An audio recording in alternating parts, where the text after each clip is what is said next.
Mom, my wife, the kids, and my mother-in-law are moving in here. They're crammed into their apartment. It's no use complaining. We've already decided everything. No discussion. Ethan walked into my house that Tuesday like he always did without ringing the doorbell as if he owned the place. I was making coffee when he dropped that bombshell and it hit me like a ton of bricks. I'm 70 years old. I spent 40 of them working as a housekeeper to buy this house, and now my own son tells me that other people are going to live here without even asking if I agree. But what he didn't know was that as he spoke with such arrogance, I was already calculating. I was already thinking. This time Rose Gomez wasn't going to stay quiet, accepting what was convenient for everyone but me. I just stood there with the coffee pot in my hand, watching him pace my living room as if it were his, as if all those years I spent cleaning other people's houses to have my own meant nothing, as if my opinion was an insignificant detail in a decision he had already made without me. "Did you hear me? Mom Martha is already packing. The kids Leo and Chloe are excited because they'll have more space to play. And Olivia can't be alone anymore. She's getting too old, and we can't afford a caregiver. There's plenty of room here, and you live alone." Olivia, my daughter-in-law's mother. A woman I barely knew was now going to live in my house, in my sanctuary, in the place where I had finally found peace after being widowed after raising 5 children, after a lifetime of giving and giving without getting anything in return. A stranger was going to take over my guest room, the space I had worked so hard to furnish with my own savings. "Ethan," I said, keeping my voice calm, even though something inside me was breaking. "This is my house. I bought it. I pay the mortgage." He laughed. He laughed at me as if I'd said something funny. As if a woman my age had no right to an opinion about her own life. That laugh hurt more than any shout, more than any insult. It was a laugh of contempt of superiority from someone who thinks they can decide for others without consequences.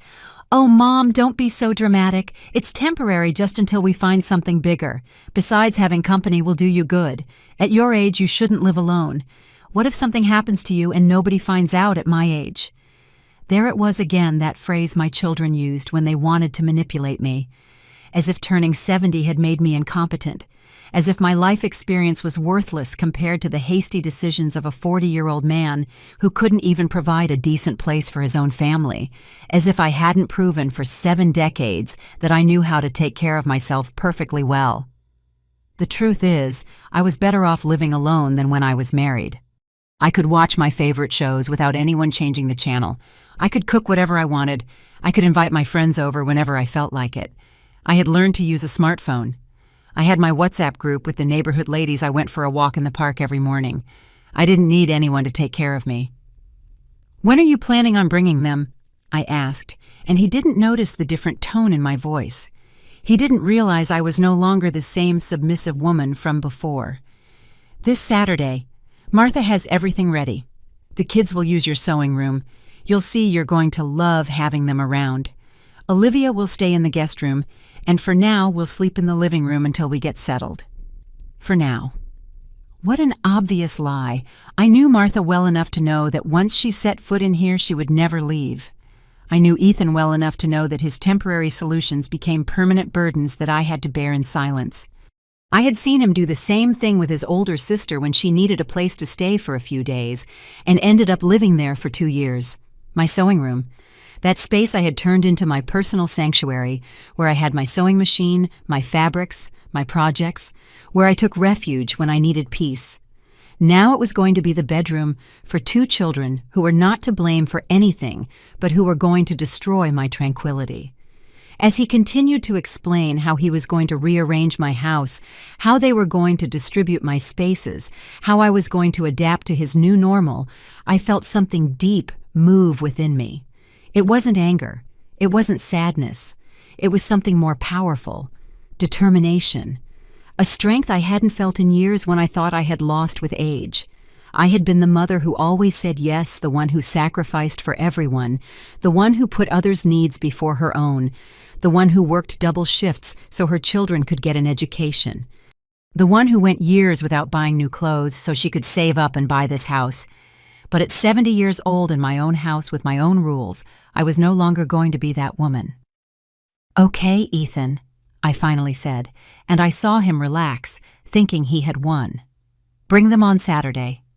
He smiled, satisfied, gave me a kiss on the forehead, as if I were a good little girl who had obeyed and left, leaving a trail of that cheap cologne he always wore. He left thinking he had solved his problems at my expense, as he had always done.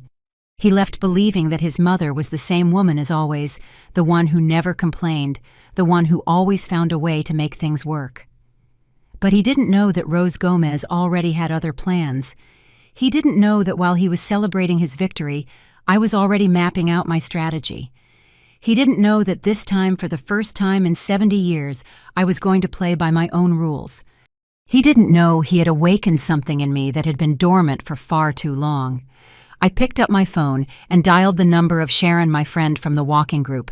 I needed to talk to someone who would understand, who knew what it meant to fight for your own space after giving everything for others for so long.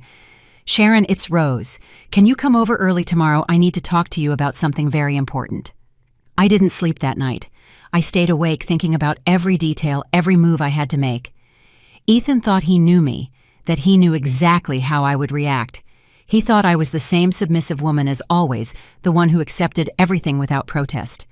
But he was in for the surprise of his life. This time, Rose Gomez was going to show them what she was made of.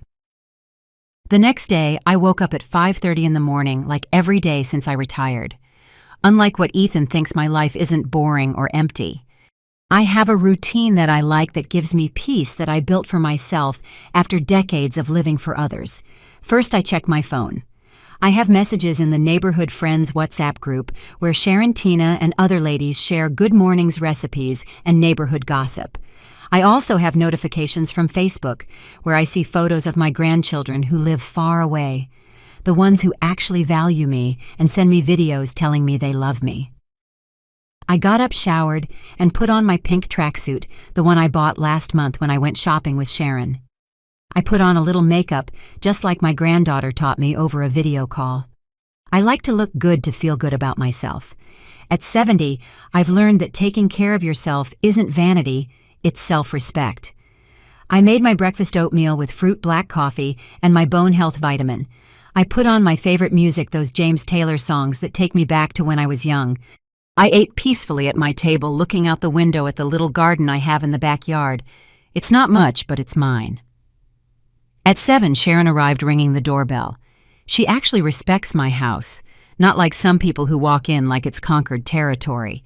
My friend is 68, a widow like me, and has lived alone in her apartment for 5 years. We met in the park's walking group and have been inseparable ever since. What happened, Rose? You sounded so worried yesterday. I told her everything as I poured coffee. I explained how Ethan had arrived with his decision already made, how he had treated me as if I were a child with no right to an opinion about my own life. Sharon listened with the kind of attention only true friends give those who have lived through similar situations. And what did you say to him? That it was fine, that he should bring them on Saturday. Sharon looked at me surprised. She expected me to tell her about a fight, about yelling, about tears. But I'm not that woman who explodes emotionally anymore. I've learned there are smarter ways to handle things. Rose, are you sure you know what Martha is like? Once she settles in here, she'll never leave. And with Olivia and the kids, your house will turn into chaos. Exactly. Sharon understood the situation better than my own son. She knew what it cost to maintain a home, what it meant to have privacy, how important it was to have your own space after a lifetime of serving others. That's why I have to act fast, I told her. And I saw her eyes light up with curiosity. I explained my plan to her. It wasn't something I'd improvised. It was something I had been considering for months, ever since Ethan started dropping hints about how big my house was for just one person. Ever since Martha started making comments about how nice it would be to live in a house instead of an apartment. Rose, are you serious? Are you really going to do that? Sharon, I'm 70 years old. I've worked my whole life to have something of my own. I'm not going to let anyone, not even my son, take away the peace it cost me so much to achieve. My friend smiled. That smile of complicity that only happens between women who have learned to value themselves after years of prioritizing others. That smile of someone who understands that at a certain age, you don't have time to please people who don't value you. What do you need me to do? That question confirmed why Sharon was my best friend. She didn't judge me. She didn't tell me I was overreacting. She didn't ask me to think about Ethan's feelings. She simply offered to help. That's how true friendships between mature women are. They support each other without asking too many questions. For now, I just need you to come with me to a few places this week. And if anyone asks, you don't know anything. We had a quiet breakfast while planning the details. Sharon told me her daughter had tried something similar last year, suggesting she move into a smaller house to make it easier to care for her, as if she needed to be cared for, as if they weren't the ones constantly needing financial help. It's incredible how our own children sometimes treat us worse than strangers, she said as we washed the cups. As if giving birth to them gives them the right to decide for us for the rest of our lives. Exactly. That was the reality that many women our age lived in silence. Adult children who made decisions for their mothers without consulting them, who treated them like burdens or available resources to solve their problems, who used motherly love and guilt as tools of manipulation. After breakfast, we went to the park for our daily walk. Our group met at 9 a.m. 8 ladies between 60 and 75 who had discovered the pleasure of exercising and socializing without anyone telling us what to do. Good morning. Rose, how are you this morning? Chloe Fagundes asked me, a 73-year-old woman who had been widowed 2 years ago and radiated incredible energy. Great, Chloe. Ready to walk and enjoy this beautiful day. As we walked along the park trail listening to the other ladies chat about their grandkids, their favorite soap operas, and their weekend plans, I realized how much I would miss this if Ethan got his way. A house full of people meant not being able to go out when I wanted, having to be attentive to others, losing my freedom. During the walk, Tina Chavez told us that her son had suggested she sell her car because she's too old to drive. We were all outraged. Tina drives perfectly. All her papers are in order, and she's more careful than many young people.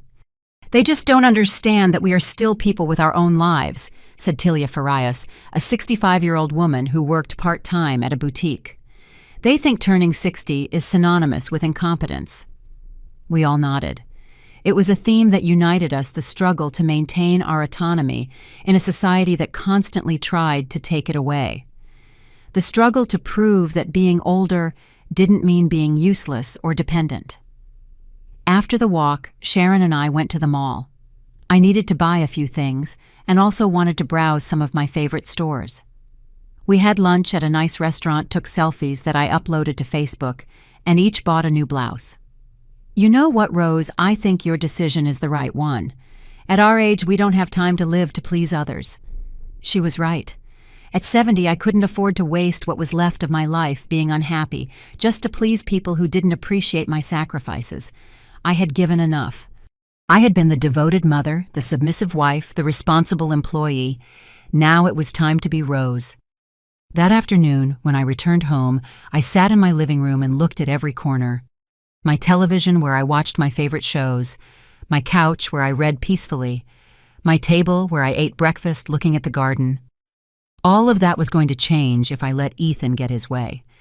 But I wasn't going to let him. This time, Rose Gomez was going to fight for what was hers. On Wednesday morning, while I was having my coffee and checking messages from my WhatsApp group, the doorbell rang. It was Martha. My daughter-in-law arrived with a smile that didn't fool me, that calculated smile she used when she wanted something from me. Good morning, Mom. How are you? Mom. That's what she called me when she needed something. When she didn't need anything, she barely said hello. She was holding a box of donuts as if a $5 gift was enough to soften me up for what was coming. Fine. Martha, come in. Want some coffee? Oh, yes, thank you. I came to talk about the move on Saturday. I wanted you to know that we're going to be very careful with your things. Don't you worry about a thing. My things, as if I were a guest in my own house, as if she were the new owner reassuring me about the care of my belongings.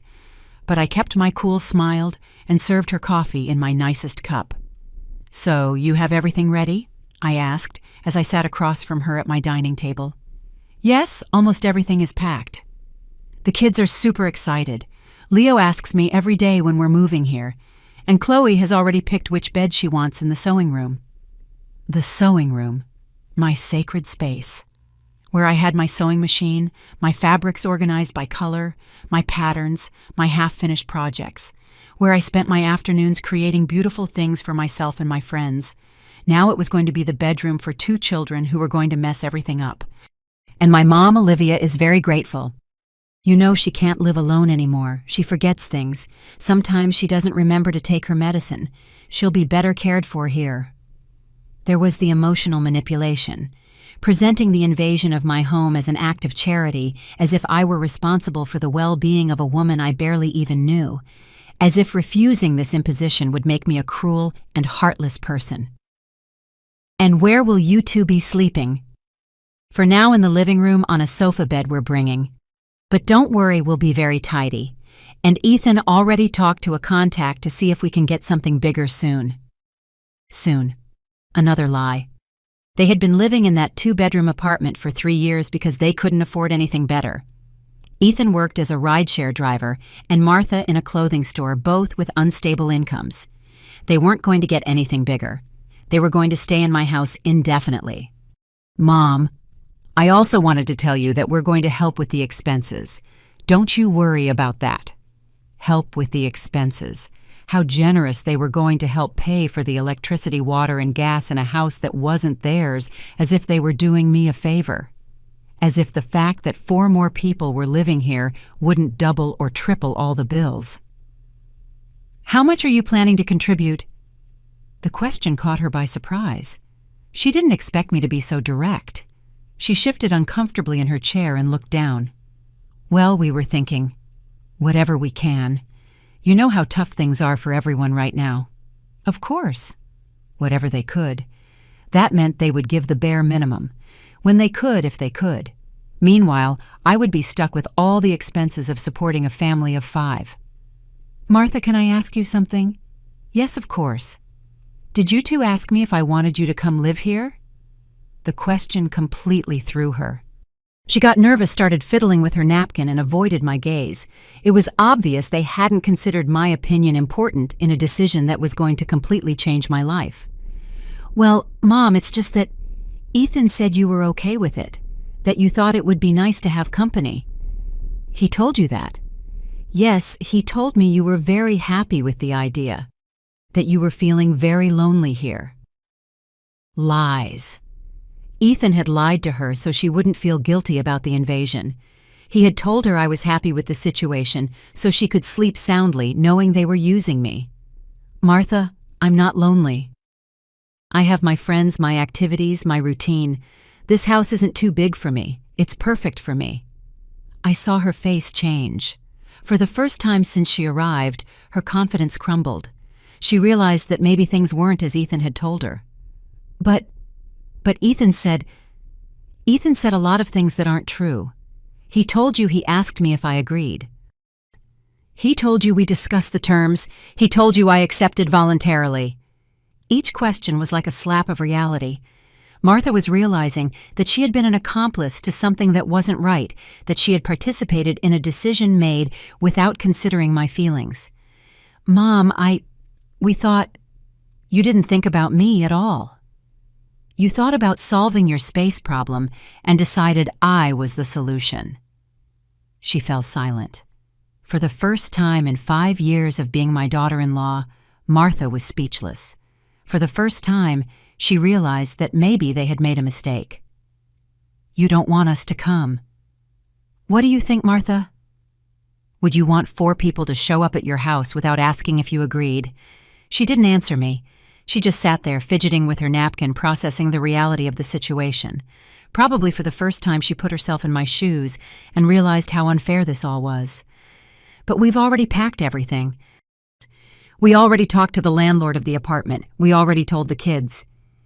And there it was, the real reason they couldn't back out. It wasn't because they didn't understand they were wrong, but because they had already burned their bridges. They had already committed to irreversible decisions based on an imposition that should have never happened. Martha, those are problems you created when you decided for me without consulting me. I'm not responsible for the consequences of decisions I didn't make. She stood up from the table. She wasn't smiling anymore. There was no sweetness in her voice. Now she was annoyed because I wasn't cooperating with her plans as expected. Ethan told me you would agree. Ethan was wrong. So what are we going to do? We have nowhere to live now. That's something you two need to figure out. I didn't create this problem. She left without saying goodbye, leaving the donuts on the table as a reminder of her failed attempt at manipulation. She left angry but also worried. For the first time she realized that Rose Gomez was not the complacent old woman they had taken for granted. When the door closed, I sat on my couch and took a deep breath. It had been the first battle, and I had won it. Martha already knew things weren't going to be as she expected. Now I had to prepare for when Ethan found out his perfect plan was starting to fall apart. I took out my phone and sent a message to Sharon. It started. Martha came and left with a face you wouldn't believe. The reply came immediately. Are you okay? Do you need me to come over? I'm perfect. Tomorrow we continue with the plan. For the first time in a long time, I felt powerful. I felt like Rose Gomez, not Ethan's mother or Martha's mother-in-law. I felt like a woman who knew exactly what she was worth and wasn't going to let anyone else decide for her. On Thursday night, Ethan arrived in a rage. He didn't ring the bell, he didn't say hello.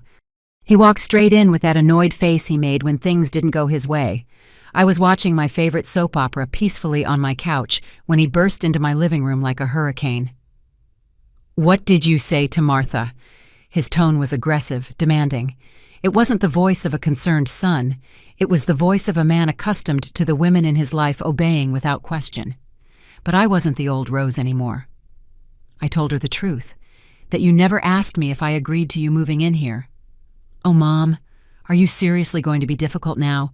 We have everything ready. We already talked to the landlord. The kids already know they're moving. Now you're saying you don't want to. Being difficult. As if defending my right to decide about my own house was an old woman's tantrum. As if my feelings were an annoying obstacle in his perfect plans. Ethan, sit down. Let's talk like adults. I don't have time to talk. I have to work early tomorrow, and Saturday is moving day. I just need you to cooperate. I am not going to cooperate with something I never agreed to. He stood in the middle of my living room, staring at me as if I'd gone crazy. As if a 70-year-old woman didn't have the right to change her mind or defend her own interests. What's wrong with you? You were never this selfish before. Selfish. There was the word I'd been waiting for, the word he always used when I didn't do what he wanted, as if taking care of myself was a character flaw. Selfish for not wanting my house to be invaded, selfish for wanting to keep my peace and quiet. You live alone in a 3-bedroom house. We're crammed into a tiny apartment. Any normal mother would be happy to help her son. Any normal mother. Another manipulation tactic. As if there were a manual for what a mother should do, and I was failing to meet my obligations. As if being a mother meant sacrificing my well-being until the day I died.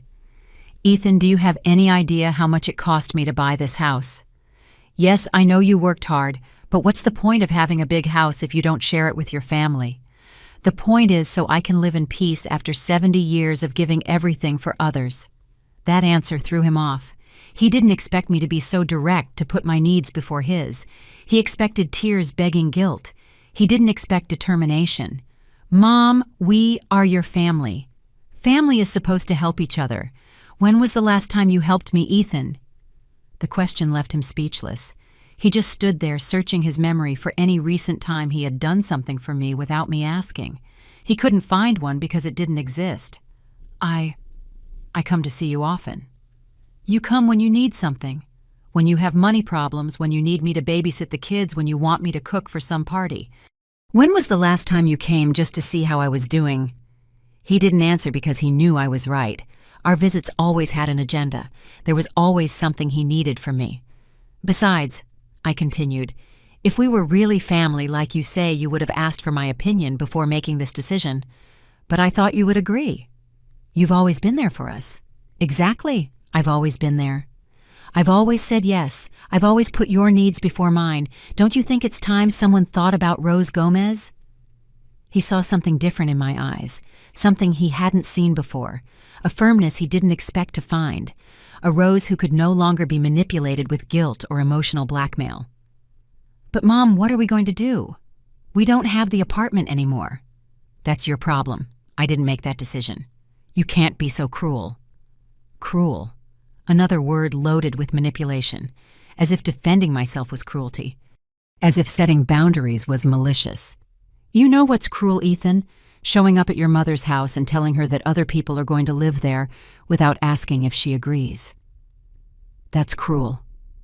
He finally sat on the sofa, but not to talk.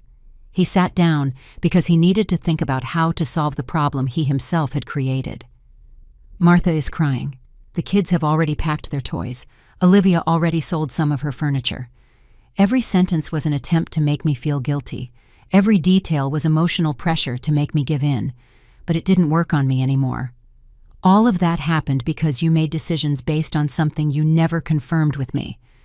You're seriously not going to let us come. You are not coming.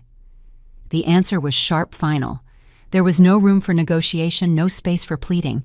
For the first time in my life, I had set a firm boundary with my son.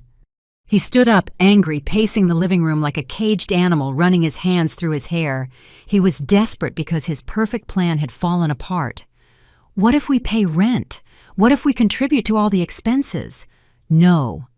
What if it's just temporary, just until we find something? No. What if we promise not to bother you to respect your space? No. Every no was like a stab to his male pride. He wasn't used to women telling him no, especially not his mother. "I don't understand what's wrong with you. You used to be different." "I used to be a woman who didn't know her own worth. Now I'm a woman who does." He left, slamming the door, shouting that I was selfish, that he couldn't believe his own mother could be so heartless. He left, promising he would come back to make me see reason. But it was too late. Rose Gomez had made a decision, and there was no turning back. That night I went to bed feeling calm for the first time in days. I had confronted Ethan and I had won. I had set boundaries and I had defended them. I had defended myself. For the first time in 70 years, I felt truly free. On Friday morning, I woke up with a strange feeling in my chest. It wasn't nervousness. It wasn't fear. It was excitement. For the first time in years, I felt completely in charge of my own decisions, and that gave me an energy I hadn't felt in a long time. After my morning routine, I called Sharon. "Ready for the most important day?" she asked, with that complicity only true friends have. "More than ready. Pick me up in an hour." The plan I had been brewing for months was finally going to be executed. It wasn't something improvised. It wasn't an emotional reaction. It was a strategic decision I had been considering ever since Ethan started dropping hints about how big my house was for just one person. Sharon arrived on time in her white sedan. The car her son had also suggested she sell because she was too old to drive. Like me, she had completely ignored that absurd suggestion. "Nervous?" she asked as I got in the car. "Not at all. On the contrary, I feel more confident than ever." Our first destination was the bank. For years, I had been saving in an account Ethan didn't know about, an account where I deposited money every month since I retired. It wasn't a huge amount, but it was enough for what I had planned. "Good morning, Mrs. Gomez." The manager greeted us when we arrived. "How can we help you today?" "I need to make a transfer." "A large transfer." The woman checked my account on the computer and nodded. For the last 5 years, I had been very disciplined with my savings. I lived on my pension and saved everything I earned from sewing clothes for the neighborhood ladies. "How much do you need to transfer?" I told her the exact amount. The manager raised an eyebrow in surprise but didn't ask any questions. It was my money, my decision. "Are you sure about this transaction, Mrs. Gomez?" "Completely sure." Sharon squeezed my hand while we waited for the transfer to process. She knew what this step meant to me. She knew there was no turning back. "All right, Mrs. Gomez, your transfer has been processed successfully." We left the bank and went straight to our second stop, the real estate office. Mr. Raymond Fields, a man in his 50s who had been helping me for the past few weeks, greeted us with a smile. "Mrs. Gomez, how are you? Ready to sign?" "More than ready, Mr. Fields." I sat across from his desk while he prepared all the documents. Sharon stayed by my side, witnessing one of the most important moments of my life. "Are you absolutely sure about this decision?" he asked. Once we sign, there's no way to cancel the transaction. Mr. Fields, I'm 70 years old. I've made very few truly important decisions in my life because I was always thinking about others. This is my decision, and I am completely sure. I signed each document with a steady hand. My name, Rose Gomez, appeared on every page as the sole person responsible for that transaction. There were no CO signers, no guarantors, no one else involved. It was all mine. Perfect. You'll have the keys to your new property in 24 hours. New property. The word sounded like music to my ears. A place no one knew about, that no one could claim that was completely mine. And the other transaction, I asked. That's also being processed. The buyers are very excited. It's a beautiful house in a great location. We had no trouble finding interested parties. Sharon looked at me with admiration. She knew how difficult it had been to make this decision, how brave it was to do something like this at 70. We left the real estate office and went to a nice restaurant downtown for lunch. I needed to celebrate. I needed to feel like I was doing something special for myself. Rose, how do you feel? I feel free. Sharon, for the first time in my life, I feel completely free. And while we ate, we went over every detail of the plan.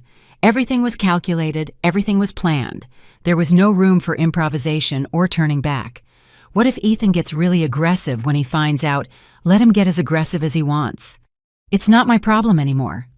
That answer surprised even me. For years, I had lived worrying about my children's reactions, trying to avoid conflict, sacrificing my own peace to maintain family harmony. But not anymore. When are you going to tell them? Tomorrow, when they show up with all their stuff. Sharon smiled. She knew it was going to be a memorable moment. A moment when Rose Gomez would finally show them what she was made of. After lunch, we went to my house so I could pack a few important things.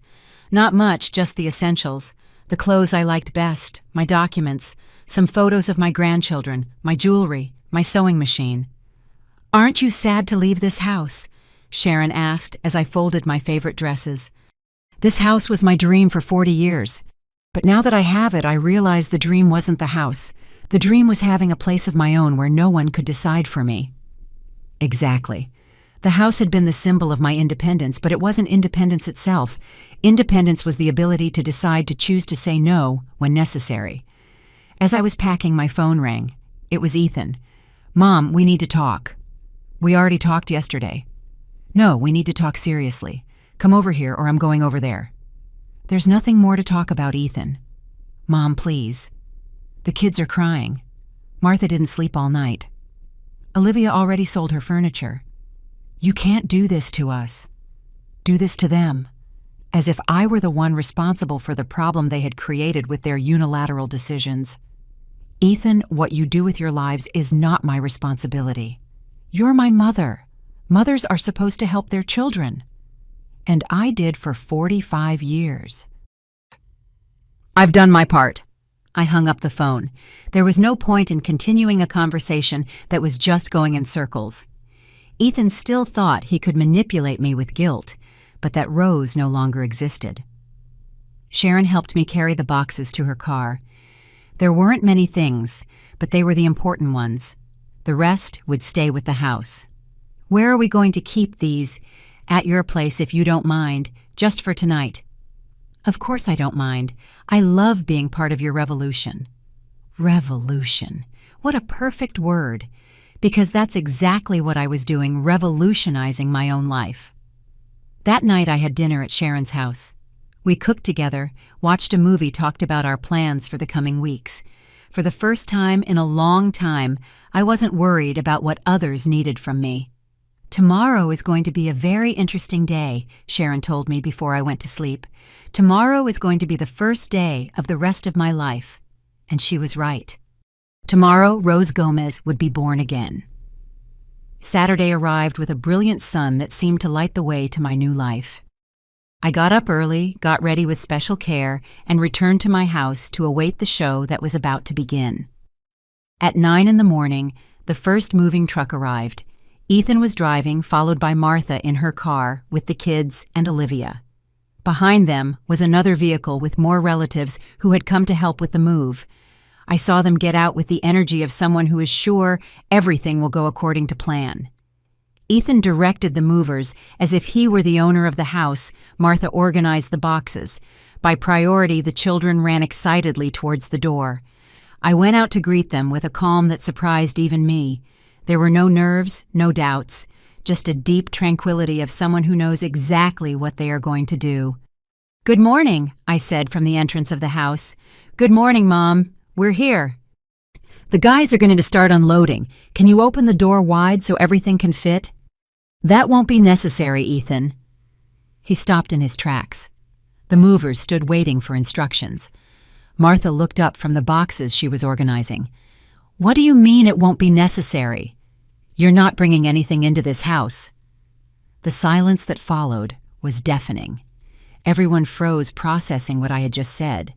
It was as if I had detonated a bomb in the middle of their perfectly planned operation. "Mom, what are you talking about? The truck is here. We brought all our things. And you're going to take all your things back." Ethan approached me with that face he made when he thought he could intimidate me, but I wasn't the same woman anymore. "Are you crazy? Do you know how much the truck cost us? Do you know everything we had to do to organize this? That's not my problem, Ethan. I never asked you to organize anything." Martha approached with the children holding her hands. Leo and Chloe looked at me confused, not understanding why Grandma wouldn't let them into what was supposed to be their new house. "Mom, what's going on? The kids want to see their rooms." "There are no rooms for you here, Martha." Olivia, who had remained silent in the car until that moment, got out leaning on her cane. She was a 75-year-old woman, thin and frail, who obviously had no idea what was happening. "Where is my room?" she asked in a weak voice. "There is no room for you here, ma'am." I answered respectfully but firmly. It was as if I had slapped the entire family. Ethan turned red with anger. Martha started to cry. The children clung to their mother, scared. "Mom, you can't do this to us. We have nowhere else to live." "That is a problem you created when you made decisions without consulting me." "But we're your family." "A family that doesn't respect me isn't a family. It's people who use me." The movers were still standing by the truck waiting for orders. The situation was becoming uncomfortable for everyone present. "Sir," one of the movers asked Ethan, "do we unload the things or not?" "Of course you unload them. She's my mother. She'll get over her tantrum." "I'm not getting over anything," I said, addressing the workers directly. "This is my house, I pay the mortgage, and I decide who comes in. You are not unloading anything." One of the movers, an older man who had obviously seen similar family situations, nodded in understanding. "We're sorry, sir, but if the lady says it's her house and she doesn't want us to unload, there's nothing we can do." Ethan completely lost control. He started shouting that I was crazy, that he couldn't believe his own mother was so cruel, that he was going to prove I wasn't in my right mind. "I'm going to talk to a lawyer. I'm going to prove you're senile and can't make decisions." "Perfect, Ethan, do that. In the meantime, get your truck out of my driveway." Martha approached me, her eyes full of tears, holding Chloe, who had started to cry. "Mom, please think about the children. It's not their fault." "Where are we going to sleep tonight?" It was the last attempt at emotional manipulation, using the children as a shield, as if I were responsible for their parents' irresponsible decisions. The children aren't to blame, but neither am I. Their parents should have thought about them before making decisions without a plan B. "You can't be so heartless," Ethan shouted. "Heartless, you know what's heartless, Ethan. Showing up at your mother's house and telling her other people are going to live there without asking if she agrees. That's heartless." The argument was attracting the neighbors' attention. Mrs. Carmen from next door had come out to water her plants, but she was obviously listening to everything. Mr. Julio was peeking through his window, not hiding his curiosity at all. "Mom, please let's talk inside. You're making a scene." "There's nothing to talk about inside, because you are not coming in." Just then, Sharon arrived in her car. She had planned to come to give me moral support during this difficult moment. She got out and walked towards us with that dignity that characterized women of our generation.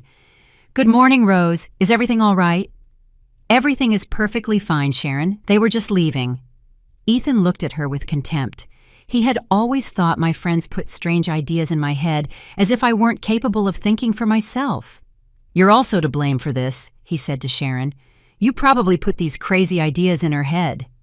"Young man," Sharon replied with impressive calm, "your mother doesn't need anyone to put ideas in her head. She is an intelligent woman who knows perfectly well what she's doing." "This isn't over," Ethan shouted as he led his family back to the cars.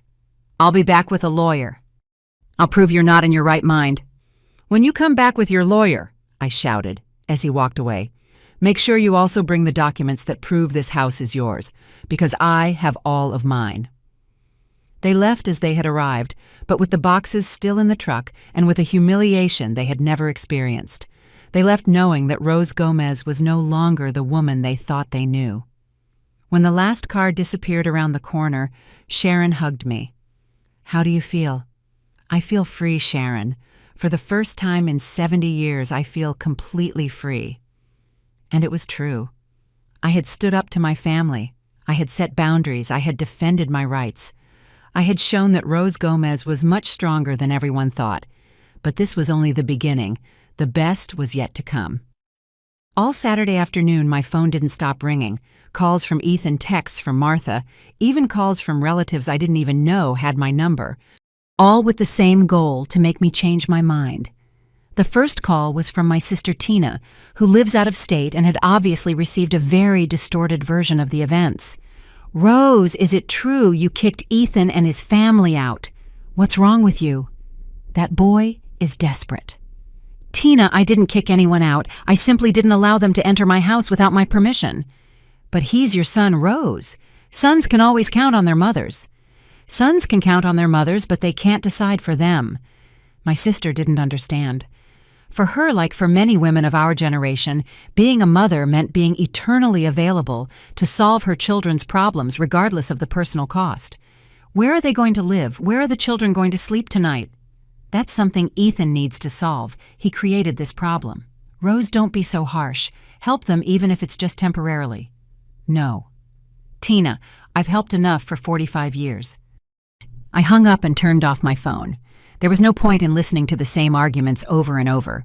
The entire family had decided I was the villain of the story, the cruel mother who had abandoned her son in his time of need. Sharon stayed with me all afternoon. We cooked together, watched TV, talked about everything except the family drama. I needed normalcy. I needed to remember that there was a world beyond Ethan's problems. But at 7 in the evening, everything changed. They arrived again, but this time they weren't alone. Ethan brought John Chavez, his godfather, a 60-year-old man who had always acted as a mediator in family conflicts. "Good evening, Rose." John greeted me with that deliberate voice he used when he wanted to sound wise. "Can we come in and talk?" "Good evening, John." "Of course, come in." They entered my living room as if it were a diplomatic negotiation. John sat on the main sofa. Ethan remained standing, clearly annoyed, but trying to control himself in front of his godfather. "Rose, Ethan told me what happened. I think there's been a misunderstanding." "There's no misunderstanding, John. Ethan decided his family was going to live in my house without consulting me. I decided they would not. But Rose understands the situation. The boy is desperate. He doesn't have the apartment anymore. He's already spent money on the moving truck. The kids have nowhere to sleep. Those are all consequences of decisions he made without consulting me." John sighed as if he were dealing with a spoiled child. It was the same patronizing attitude I had seen my whole life, older men trying to explain to women what their duty was. "Rose, I know you feel offended because they didn't ask you, but now we need to think about practical solutions. The practical solution is for them to find another place to live. And in the meantime, you're going to leave them on the street." "I'm not leaving them anywhere. They put themselves in this situation." Ethan couldn't take it anymore and exploded. "That's enough. You can't be so selfish. We are your family." "Ethan," John interrupted him, "let me talk to your mother." He turned to me with that condescension I hated so much. "Rose, I understand you're upset, but think about the children. Think about Olivia, who is an elderly woman who needs care. Are you really going to let them sleep in the car? The emotional manipulation was now coming from someone with more experience, someone who knew exactly which buttons to push to make me feel guilty. John, neither the children nor Olivia are sleeping in the car. They are at Martha's parents' house. Ethan is exaggerating the situation to make me feel bad. He fell silent. He didn't expect me to be so well informed about the real situation. Besides, I continued, if they were really so worried about the children and Olivia, they would have planned better before making irreversible decisions. Rose, don't be resentful. The boy made a mistake, but he's sorry now. I looked at Ethan. There wasn't a hint of remorse on his face. There was only frustration that his plans hadn't worked. Are you sorry, Ethan? Are you sorry for not consulting me? Mom, I thought you would agree. That's not the question. I'm asking if you regret not consulting me. He remained silent. He couldn't admit he was wrong because that would mean accepting that I had rights he had ignored. The problem isn't whether you thought I would agree. The problem is that you made a decision about my life without including me in the conversation. John tried another strategy. Rose, what do you need to reconsider? Do you want them to pay rent? Do you want to set specific rules? I don't want anything, John. I just want them to respect my decision. And what is your final decision? That they are not going to live in my house. Ethan stood up furious. Fine, I get it. You'd rather live alone in your big house than help your own family. I'd rather live with dignity than be a slave in my own house. No one was going to make you a slave. No. Who was going to cook for 5 more people? Who was going to clean up after you? Who was going to take care of Olivia when she got sick? Who was going to pay the electricity, water, and gas that 5 more people would consume? He didn't answer because he knew the answer was me. Rose Gomez was going to carry the entire burden while they sorted out their lives. Besides, I added, if it were really temporary, like you said, you could rent a small place for a few months, but we know it's not temporary. We know that once you're here, you would never leave. John realized he had lost. There was no argument he could use to convince me, because all my points were valid. Rose, I hope you don't regret this decision. I've regretted not making decisions for years. I'm not going to regret starting to make them. They left more quietly than they had arrived. John, accustomed to resolving family conflicts with his patriarchal wisdom, had been defeated by a 70-year-old woman who simply knew her worth. Ethan left without saying goodbye, but before he walked out, he yelled at me from the door. Don't forget that one day you'll be old and sick, and you'll need someone to take care of you. When that day comes, I replied without losing my composure, I'll hire someone to take care of me with respect, not someone who sees me as a burden. That night after Sharon left, I sat in my living room and felt a peace I hadn't experienced in years. I had resisted all attempts at manipulation. I had stood my ground despite family pressure. Rose Gomez had won this most important battle of her life, but the war wasn't over yet. On Sunday, I had an early breakfast because I had an important appointment. At 10 in the morning, Mr. Raymond Fields arrived with a folder full of documents and a smile that immediately put me at ease. Good morning, Mrs. Gomez.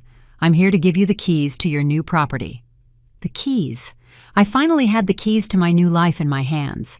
A smaller but more modern house in a quiet subdivision where nobody knew me, where nobody had expectations about what Rose Gomez should or shouldn't do. And here are the documents for the sale of this property. Everything went perfectly, ma'am. The buyers are very happy. They've already deposited the full amount. I signed the last papers feeling a mix of nostalgia and excitement. This house had been my dream for 40 years, but now it had become a battlefield. It was time to let it go. When do you need to hand over the property? Today, if possible. The buyers want to move in this week. Perfect.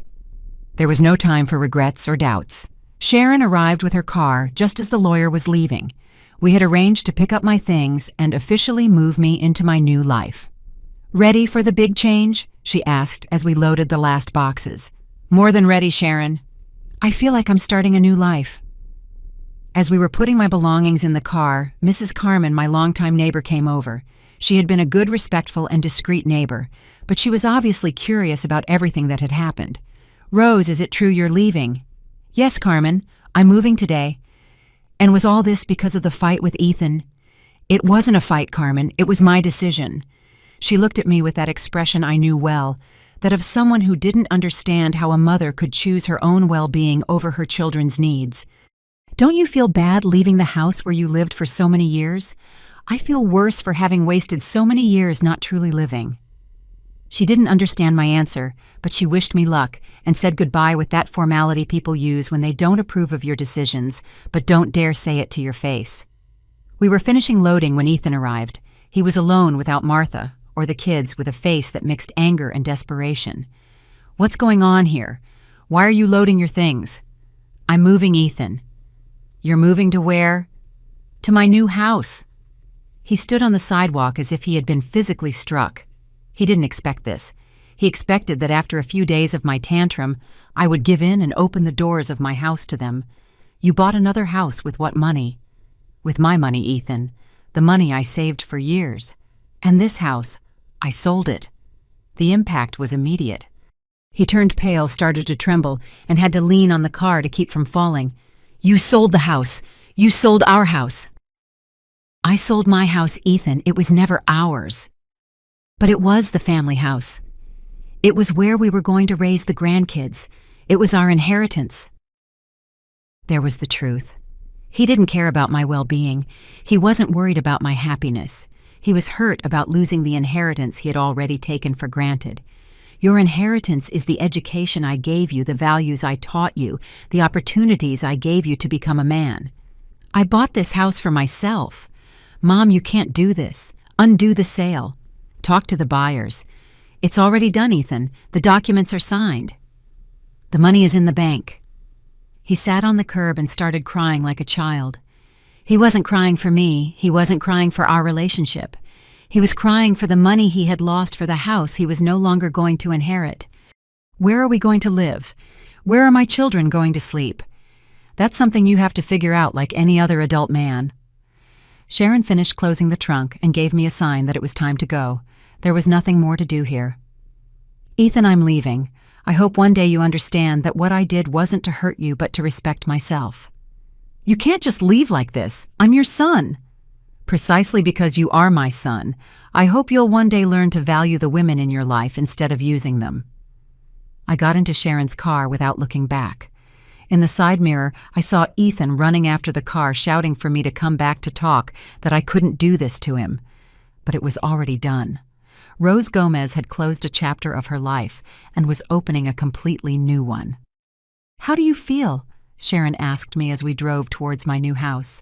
I feel reborn. The new house was perfect, smaller than the old one, but with everything I needed. 2 bedrooms, one for me and one for guests I actually wanted to have. A cozy living room, a modern kitchen, a small but nice garden. It's beautiful, Rose. You're going to be very happy here. She was right. For the first time in my life, I had a space that was completely mine, with no strings attached, no obligations to anyone else. That afternoon, as I was arranging my things in my new home, the phone rang. It was a number I didn't recognize. Mrs. Rose Gomez. Yes, this is she. This is attorney Hector Torres. I represent your son, Ethan Gomez. My client wants to contest the sale of the property on Maple Street. So Ethan had followed through on his threat. He had hired a lawyer to try to take away my right to sell my own house. Counselor, that property was mine. I have all the documents to prove it. I understand, ma'am. Perhaps we could meet to discuss a possible solution. There is nothing to discuss. Counselor, I exercised my legal right to sell a property that was entirely mine. Ma'am, my client alleges that the sale was made in a state of emotional distress and without considering family rights. I couldn't help but laugh. Ethan was trying to prove I was crazy or that the family had rights to my property. Counselor, I am 70 years old. I do not have dementia. I have all my mental faculties, and the property was in my name alone. Your client has no legal claim to that house. Would you be willing to meet with me to discuss compensation? There is nothing to discuss. Good day. I hung up and sat on my new sofa to reflect on everything that had happened.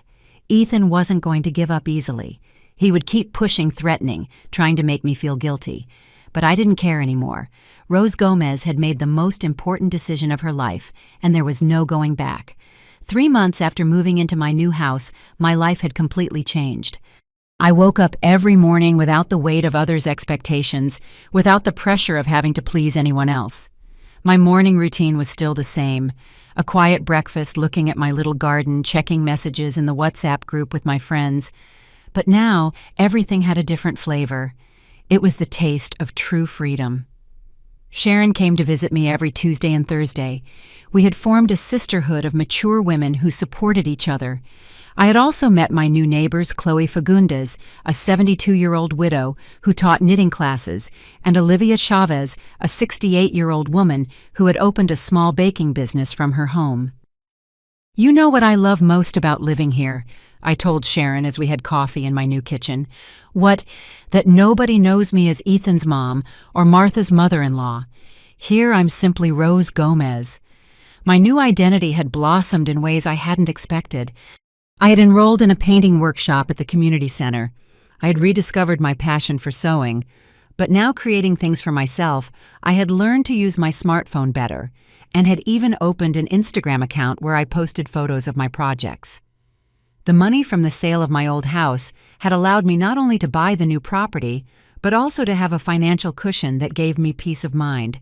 For the first time in my life, I wasn't financially dependent on anyone, and that feeling was intoxicating. "Have you heard anything from Ethan?" Sharon asked me. "His lawyer called me 2 more times, but I don't answer anymore. Tina told me they finally found a larger apartment to rent." Life had moved on for everyone. Ethan had had to face the consequences of his rash decisions, but he had finally solved his housing situation without needing to invade his mother's house. "Don't you miss them?" It was a question I often asked myself. Did I miss my family? Did I miss the noise of the children, the conversations at the table, the feeling of being needed? I miss the idea I had of them. I answered after thinking about it. I miss the illusion that they valued me. But I don't miss feeling used. That was the most honest truth I could give. For years I had confused being useful with being loved, being needed with being respected. One Sunday afternoon, while I was watering the plants in my garden, the doorbell rang.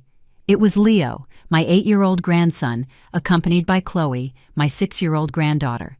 They were alone, which surprised me. "Grandma!" Leo shouted, running towards me. "Hello, my loves. What are you doing here? Where are your parents?" "Dad brought us, but he stayed in the car," Chloe explained. "He told us to tell you that he misses you a lot." Emotional manipulation using the children. Ethan had sunk to that level of desperation. "And do you miss me?" I asked, crouching down to their level. "Yes, Grandma. Why don't you live in the big house anymore?" "Because I bought a nicer house where I can be happier." "Can we see it?" "Of course." I let them in and showed them every corner of my new home. Their eyes lit up when they saw my sewing room perfectly organized with colorful fabrics and my machine running. "It's so pretty. Can you teach us to sew?" "Of course. When your parents give me permission, you can come on weekends and I'll teach you." We played for an hour. I made them their favorite cookies. We watched cartoons. We took selfies that I uploaded to my Instagram. These were genuine moments, without pressure, without a hidden agenda. When my phone rang, I knew it was Ethan asking about the kids. "Mom, are the kids there?" "Yes, they're here. Very happy, by the way." "We can come pick them up." "You can come, but only to pick them up. I'm not going to argue with you in front of them." 10 minutes later, Ethan and Martha arrived. They looked different, more tired, more serious. The financial pressures of supporting a family without external support had visibly affected them. "Hi, Mom." Ethan greeted me with a softer voice than last time. "Hello, Ethan."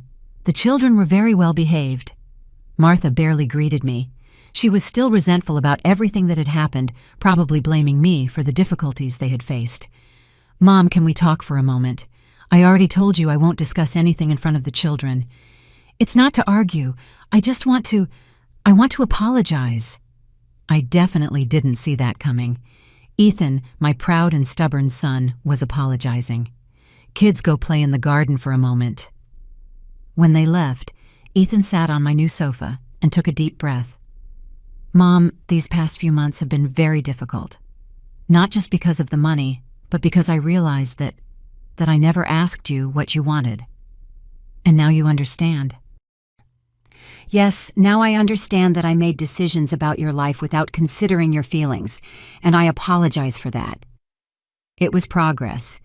It wasn't a full apology because he didn't mention the respect, the manipulation, or the legal threats, but it was a first step. And what do you expect from me, Ethan? I don't expect anything, Mom. I just wanted you to know that I was wrong.